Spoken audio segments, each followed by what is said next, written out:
Assalamualaikum and welcome back to my channel. It is the first lecture of environmental biology. आज के lecture में हम study करेंगे कि environment का वर्ड कहाँ से आया है, कहाँ से डिराइव हुआ है, सबसे पहले इस वर्ड को किसने इंट्रोड्यूस करवाया इकोलॉजी में, environment के डेफिनेशन को स्टडी करेंगे, environment कहते किसे हैं, इन्वायरमेंट के कौन कौन से कंपोनेंट्स हैं और वो कौन से टर्म हैं जो इन्वायरमेंटल बायोलॉजी में यूज़ किए जाते हैं बहुत ज़्यादा जब इन्वायरमेंट की बात की जाती है. The first ever topic is introduction. The word environment is derived from French word environner which means to encircle, around और surround. इन्वायरमेंट का वर्ड फ्रेंच वर्ड environner से निकला है जिसका मतलब है किसी भी चीज़ को या फिर ऑर्गेनिज्म के गिर्द सर्कल बना देना, उसको सराउंड करना या फिर उसके इर्द गिर्द मौजूद रहना. यानी सिंपली कहा जाए तो इन्वायरमेंट कहते हैं सराउंडिंग को. किसने इन्वायरमेंट का वर्ड सबसे पहले इंट्रोड्यूस करवाया?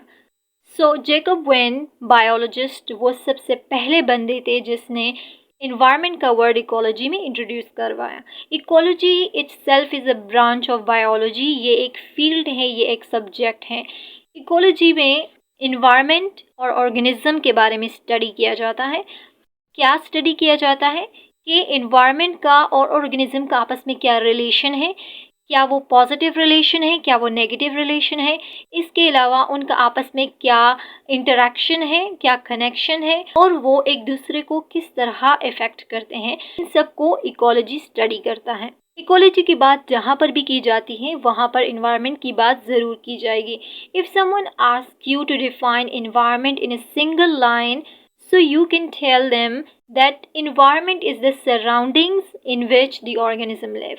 Environment एक organism के इर्द गिर्द मौजूद वो तमाम चीज़ें हैं, चाहे वो living हो चाहे वो नॉन लिविंग हो, तो वो उस organism का environment कहलाती है. Proper definition of environment क्या है? Environment is the sum total of land, water, air, interrelationships among themselves and also with the human beings and other living organisms.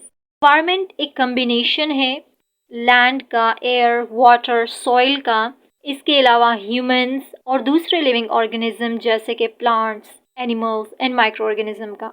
इन तमाम को मिलाकर हमारे पास बनता है environment. Environment, land, water, air, इनका आपस में भी एक रिलेशन है, एक कनेक्शन है और इसके अलावा इनका ह्यूमन पर भी एक इफेक्ट है, उनके साथ भी एक रिलेशन है और इसके अलावा दूसरे लिविंग ऑर्गेनिज्म जैसे ये प्लांट्स हो गए, एनिमल्स और माइक्रो ऑर्गेनिज्म, उनके साथ भी इनका एक कनेक्शन है, एक रिलेशन है.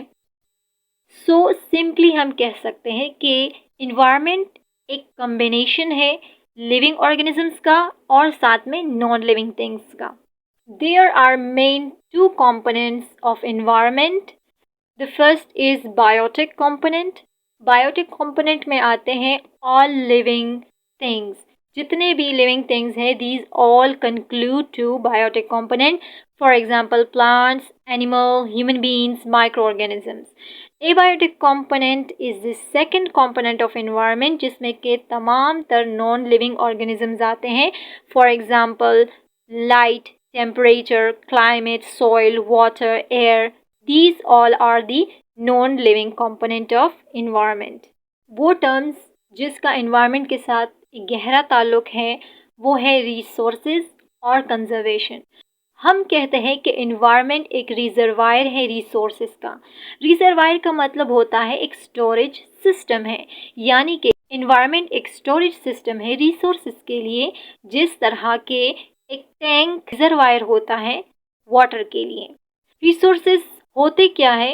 The things that man requires for his survival and comfort are called resources.